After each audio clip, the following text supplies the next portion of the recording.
Faites rayonner la foi sur le continent numérique. Ensemble, recueillons plus de 200 000 $ en 2012. Ce soir, mardi 3 juillet, sur Perspective, remise du Pallium à Rome, et nous vous préfère la Congrégation pour la doctrine de la foi.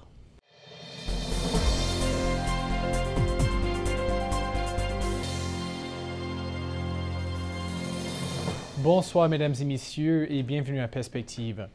Lors de la messe pour la solennité des apôtres Pierre et Paul, célébrée vendredi dernier, Benoît XVI a remis le pallium à 44 nouveaux archevêques venus à Rome pour la célébration. Le pallium est une bande de laine blanche portée par les archevêques pendant la liturgie en signe de leur juridiction. 3 nouveaux archevêques canadiens ont fait le voyage à Rome pour recevoir le pallium. Monseigneur Christian Lépine, archevêque de Montréal, Monseigneur Paul-André Durocher, archevêque de Gatineau, et Monseigneur Luc Cyr, archevêque de Sherbrooke. Dans un esprit écuménique, le chœur de Westminster Abbey en Angleterre a animé la liturgie avec le chœur de la chapelle Sixtine. Dans son homélie, Benoît XVI a souligné le fait que la tradition chrétienne a toujours considéré les figures de Pierre et Paul comme inséparables. Il montre que la suite du Christ conduit à la vraie fraternité.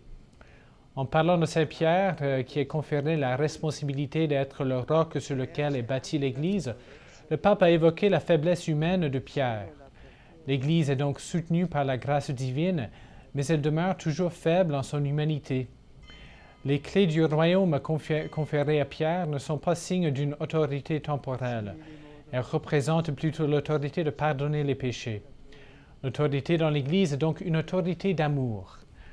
En référence au pallium remis aux nouveaux archevêques, Benoît XVI a dit qu'il symbolise la responsabilité des archevêques de former la communion dans l'Église.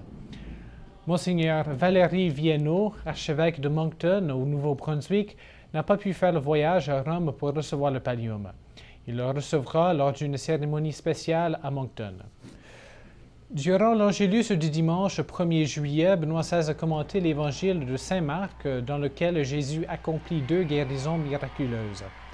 C'est ainsi que le Saint-Père a attiré notre attention sur le niveau spirituel de ces guérisons physiques. Jésus opère les miracles pour manifester la guérison plus profonde qu'il opère à l'intérieur de la personne. Le pape a également souligné que l'action de Jésus d'aider les malades nous manifeste le rôle crucial de ceux qui s'occupent des plus faibles de nos sociétés. Ces derniers ont donc besoin de nos prières afin qu'ils acquièrent les 2 compétences essentielles que sont le professionnalisme et l'attention du cœur qui permet la véritable ouverture à l'autre et à ses besoins. Voici un extrait de l'Angélus. Je salue avec joie les pèlerins de langue française et tout particulièrement les amis de Saint-Véronique du Liban. Pendant cette période estivale, je vous invite à savoir prendre du temps pour Dieu. Sachez témoigner de sa présence au milieu de nous. Soyez des porteurs de sa miséricorde et de sa tendresse à chacun d'eux, de ceux qu'il vous est donné de rencontrer, plus particulièrement à ceux qui souffrent.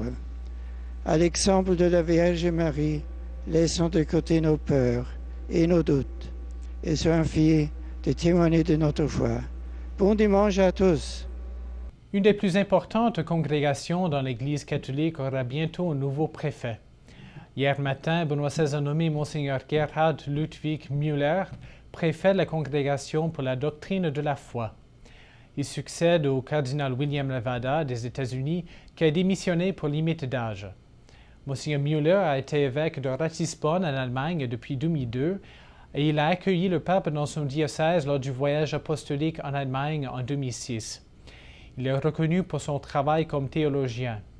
Pendant plusieurs années, il a enseigné la théologie dogmatique à l'Université de Munich et il est l'auteur de plus de 400 écrits en théologie. Il est membre de la Congrégation pour l'éducation catholique et des conseils pontificaux de la culture et pour la promotion de l'unité des chrétiens. Il a aussi été responsable de la commission écuménique au sein de la conférence épiscopale allemande. Monseigneur Müller est un ami personnel de Benoît XVI. Il a été choisi comme l'éditeur des œuvres complètes de Joseph Ratzinger, Benoît XVI. Et c'est tout pour aujourd'hui. À la prochaine.